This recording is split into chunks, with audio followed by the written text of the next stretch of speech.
Hello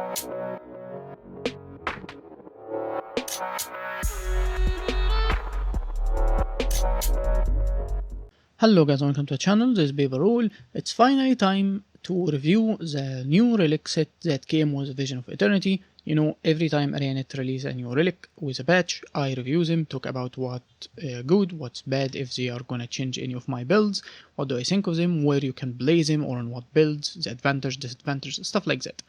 And this time ArenaNet released 6 relics set for the release of Vision of Eternity.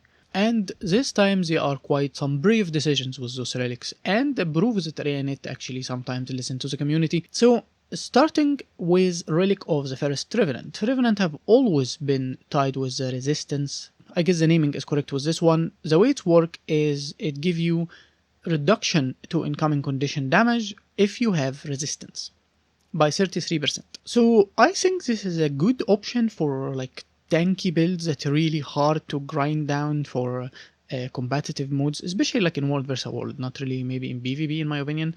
There's not just much very fast pressure, and if there is, you always need to cleanse. If you're in 1v1, you probably should deal with it easy. If you are in more than that, you're probably gonna die anyway. So I think it's for rumors and stuff like that, or for general even tank builds, even for Zergs, some builds could consider it. Those who have a lot of resistance. So mainly I would say something like Revenant, obviously, with its classing being very tanky and keep repeating resistance a lot and dealing with condition, especially with the demon stance. Also some warrior builds, even some engineer builds could look into this, especially that they already have some condition reduction for damage reduction stuff in their traits. So maybe some builds can be creative enough to use it, because the reduction by 33% is great. Combine that maybe with other sources like food, reduction in condition damage, or sources for reduction in condition duration, like runes also. I don't remember its name, I guess Rune of Melandro. Yes, it's Melandro, for toughness, for vitality, and it reduces incoming condition duration. So you can really like soften the blow of the condition by a lot. And since you would be having a lot of resistance, you will not even get affected by the other conditions that doesn't do damage to you. So it gives you a huge breathing room for really good survival option. Other than that, the other builds obviously who can't really play into the resistance enough, or even secure it with other boons from corruption or removal or stuff.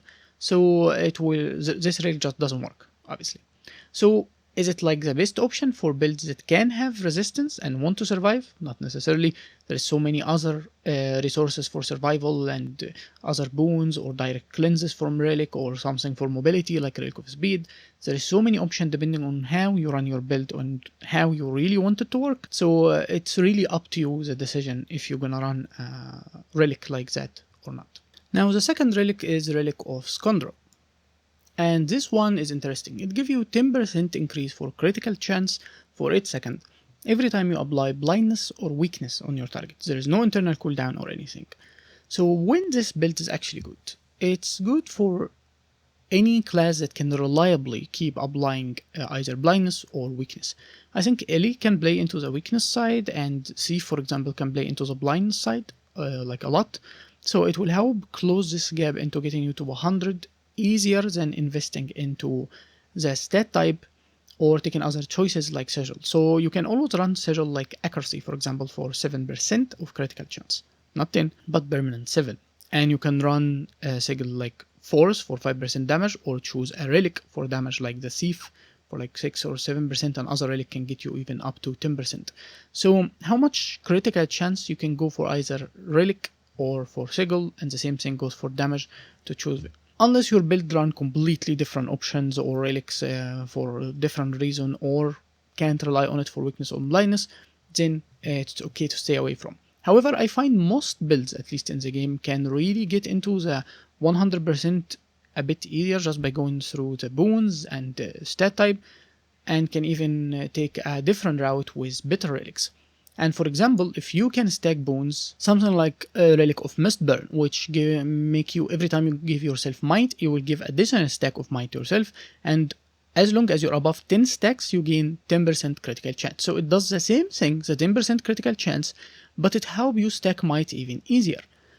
if you can keep up this indefinitely, like permanent, at least above 10% might, you don't even need to get to like the full stack 25 or anything, then obviously this is a better relic option. Even so, it have internal cooldown of 1 second, but if you play in any form that can give you this level of might, it's great. And you can solve that with a serial like Circle of Strength, which give you 1 stack of might every time you hit an enemy with a critical hit on a 1 second cooldown, as you can see here, Circle of Strength. And it can keep up to 10 stacks without boon duration. And obviously, if you play some boon duration, it will be much easier. Especially that every time you will trigger 1 stack, it will get you 2. So you need like 5 hits at most to get like for 10. And if you run anything else like this build, for example, when you have like Warhorn, another source for might, then you will get it very fast. Which makes there is better option actually than running Relic of Scoundrel, except if you want to be there from the get-go, or you don't have might sources while having in your builds a lot of blindness and weakness somehow. So some people might be able to run it to fill this gap, but like I said, if you can run the better option, obviously go for the better option. Now that takes me to the third one, Relic of Castora. This one is a support relic practically, so it increases the healing to allies while below the health threshold of 50%. So it works for allies, not for you, which means it have to be used on a support build. It will give 25% increase for healing if allies are lower than 50%. Obviously it competes with other relics that give a stable healing that doesn't have the condition of the health. But if you are in a very difficult areas when allies' health keep just jumping up and down very fast, it could be useful, but I don't think it's compete as well with other relic choices. Like for example, Relic of the Monk, which will give you up to 10% increase every time you grant allies boons. So it's like 10% only, but it can almost be permanent. It's just there because you're always doing it depending on what build you're doing. Everything you do will be giving boons. That's how most support builds will work. With really high healing numbers already to begin with in the game, like if you're full support dedication, I think 10% can be a better option, but I don't think it's like the worst thing. Maybe there is place for it. I'm not seeing it enough, especially that I almost never play support like in any game mode. But I think there is better options out there than to rely on a condition where it happened, or other than that it just doesn't do anything. Now that get me to the ones that people really talking about, like really the good ones. Relic of the Pirate Queen. In PvE it gives 5 seconds of quickness on an internal cooldown of 1 second. Every time you disable a foe, you will get quickness. Obviously, as a ranger or any class with a bit or something, it does not work off the bit. It have to be your own CC.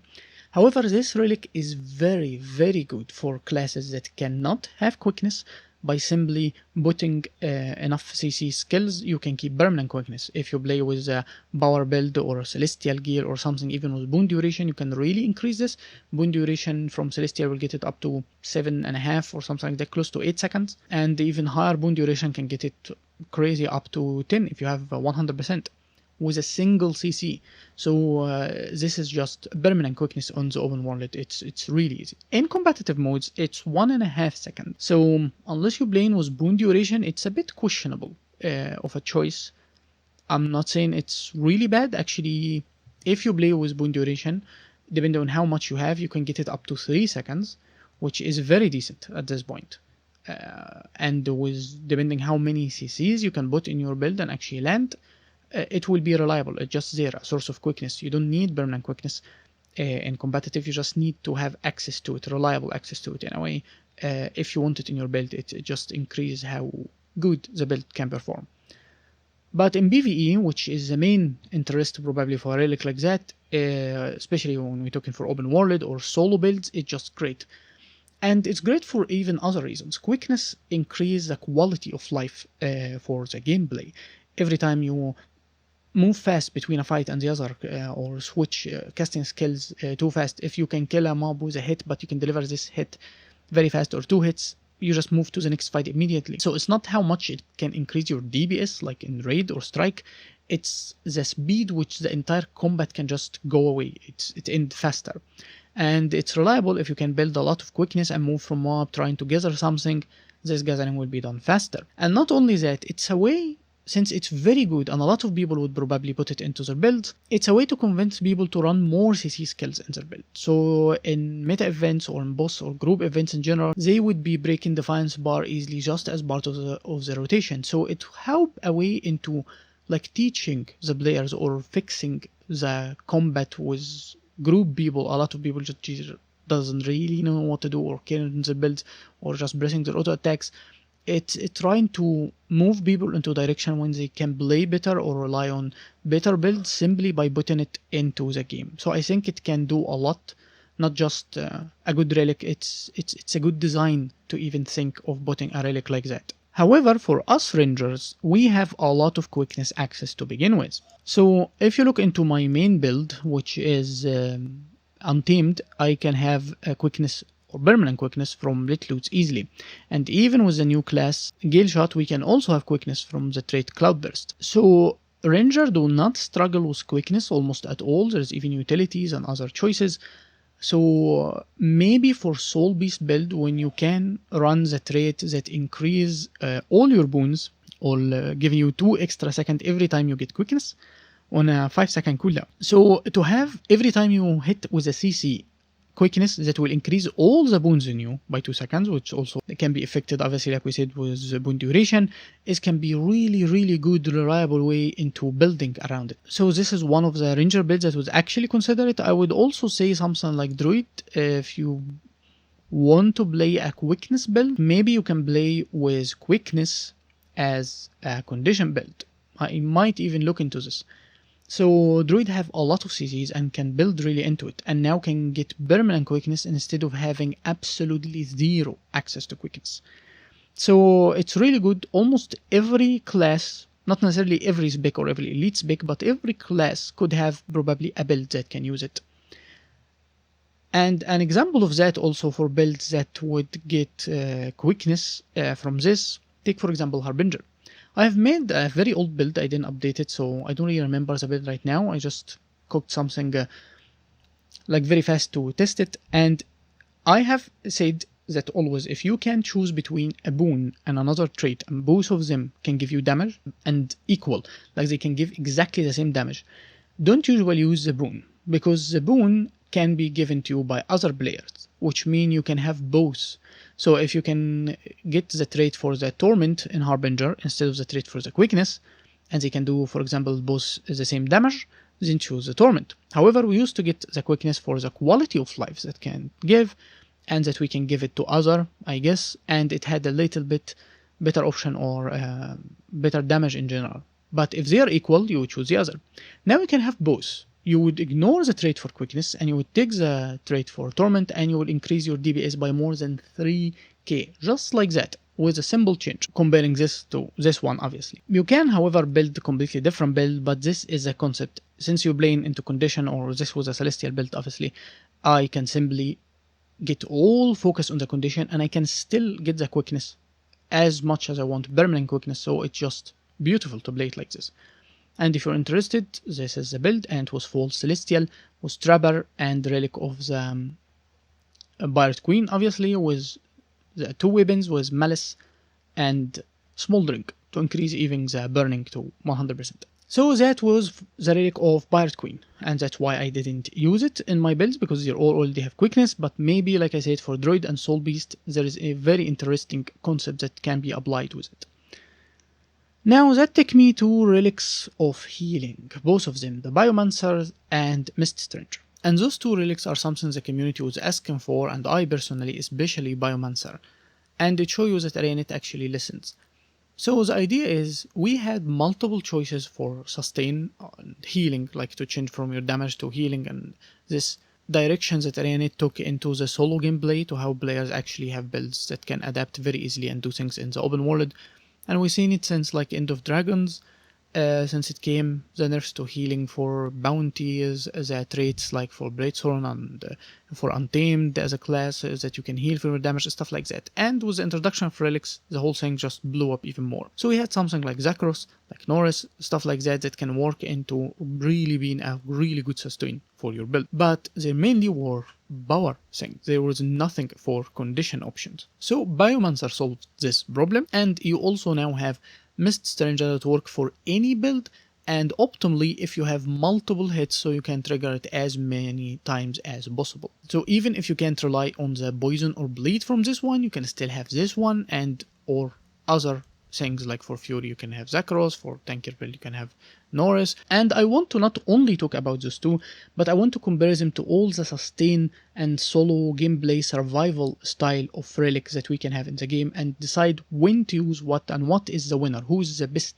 relic among them all. So if you already watched my main PvE build updated for open world, which is this one, I already made a video guide discussing it in details. It's hybrid untamed, and I am using the relic of Biomancer. So the relic of Biomancer will give you healing. It's not a life siphon or anything, it will just heal you, nothing else will do. Every time you inflict bleeding or poison on your foe, no internal cooldown, nothing. And if your skill have multiple stacks, it will apply that healing for every single stack.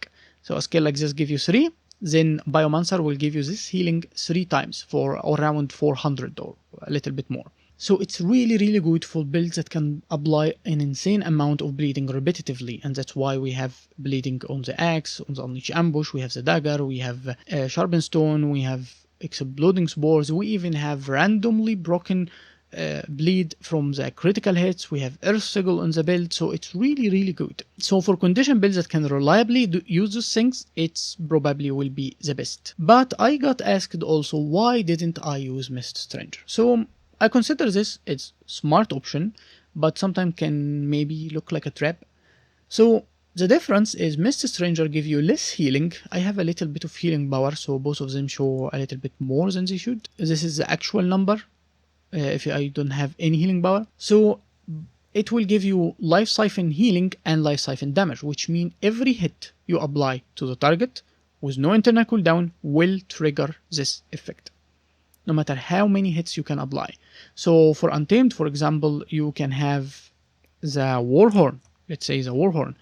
It can give you 16 hits for 16 time healing. And this does not have bleed on it, which means it will not trigger the Biomancer at all.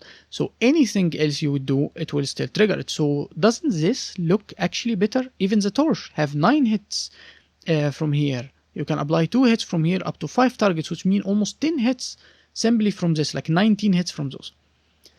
Actually, no. It's much lower healing than Biomancer. So remember we said Biomancer apply the healing for every stack, so this count as a single hit to trigger Mist Stranger, but it count as 3 different triggers to Biomancer.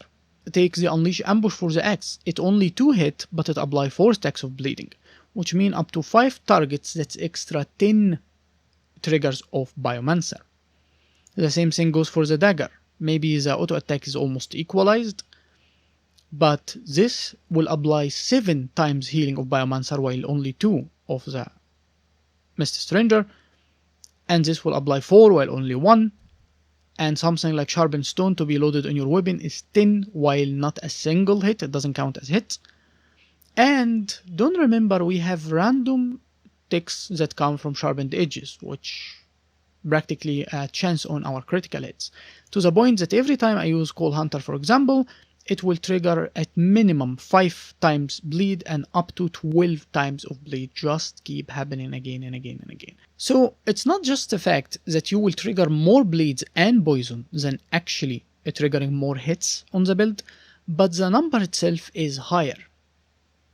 This extra around close to 40, it's 37 practically, but add that to every single trigger that happen, which already more than Mist Stranger, and you will end up finding there is a lot of healing coming from Biomancer. And the only reason you would go to Mist Stranger is the fact that it applies some damage, so it add a little bit to your DPS. But that DPS is very negligible, even so you can have many hits, but even something like 16 hit from Coal Hunter, it's like around 1k600. It's not even an auto attack at this point. So it's not a better option than Biomancer at all. We want enough healing to really ramp up. That's why even now I am using healing food. This one.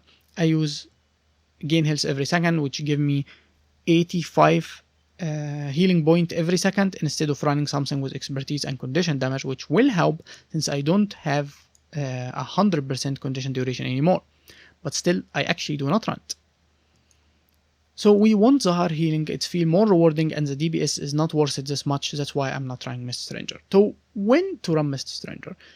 For a start, when your build is not about condition, when you don't have the bleeding and poison that you can run this way. If your build running on something like burning or something like that, then it's obviously the obvious choice. Or if your bleeding even not that reliable, it's just part of the build or poison, which means this one will actually heal more. So you'd have to look into your build and see which one is better.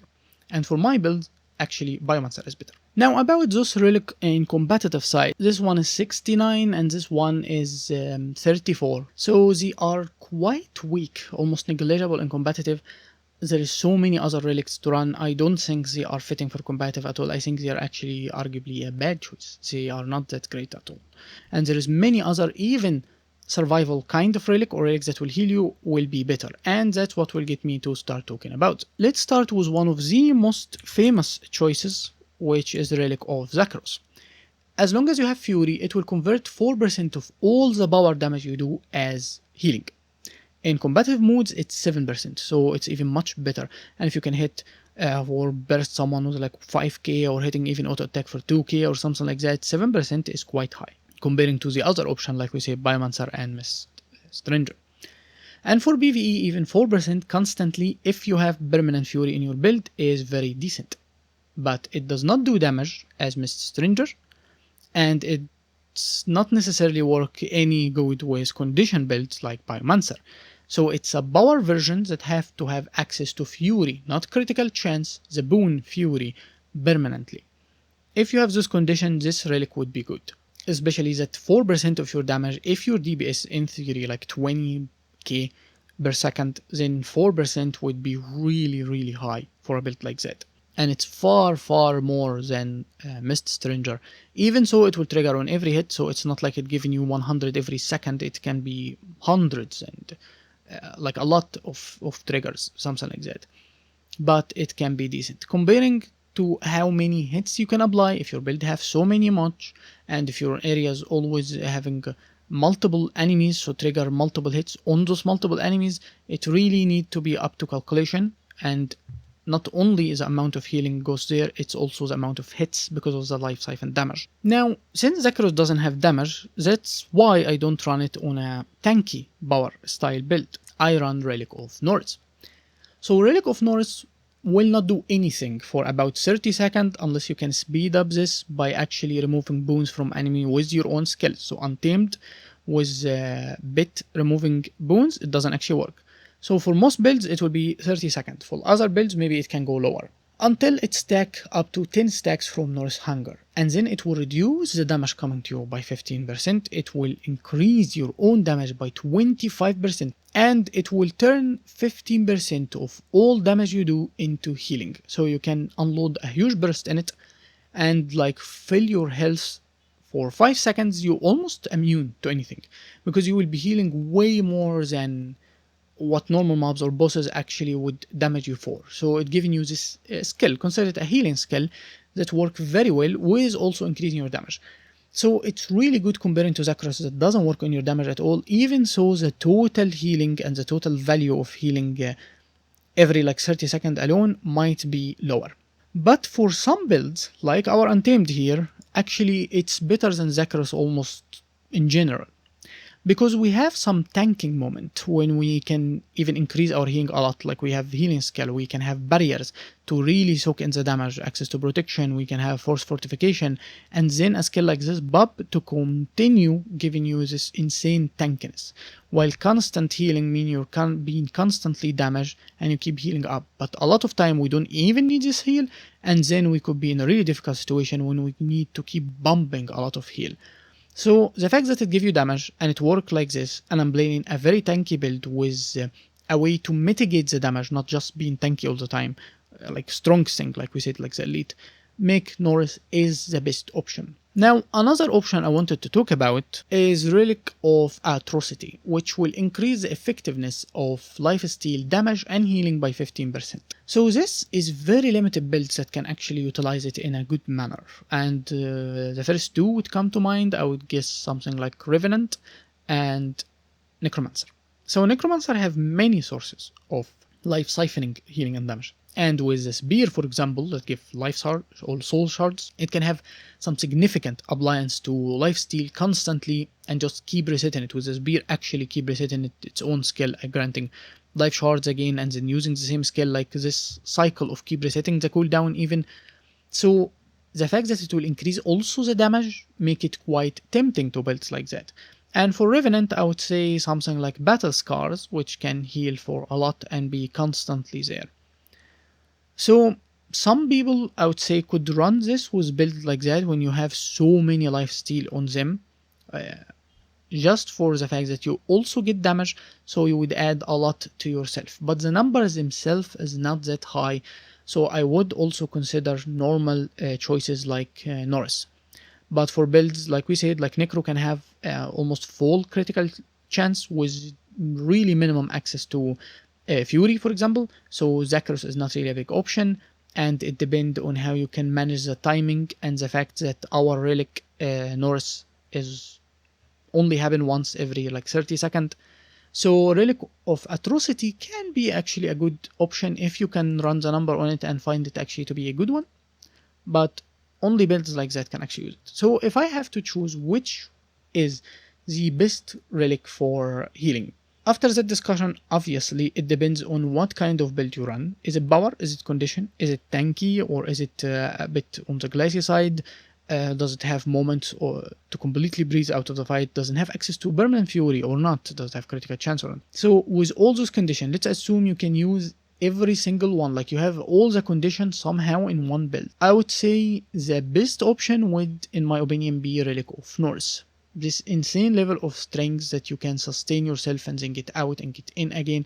Like you can move the fight with a flow. If you're melee, you're giving yourself barrier and you're tanking, reducing the damage. You can get into range, avoiding the damage a little bit, get in again and start healing.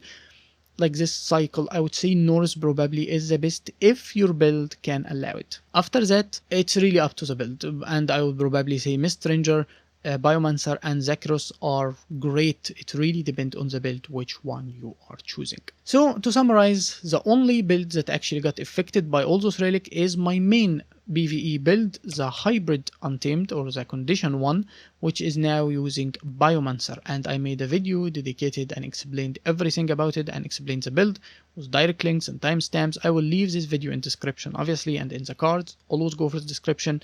So many good information there. So that's it for the video. I hope you found this info helpful, and I will also leave all reviews of all the relics that came into the game in the description, since making of them the core relics and every batch came after. You will find them in order by the orders of the batch in the description. Ask me anything in the comments if you want. Don't forget to like and subscribe for more videos like that, and I will be seeing you next time. Peace.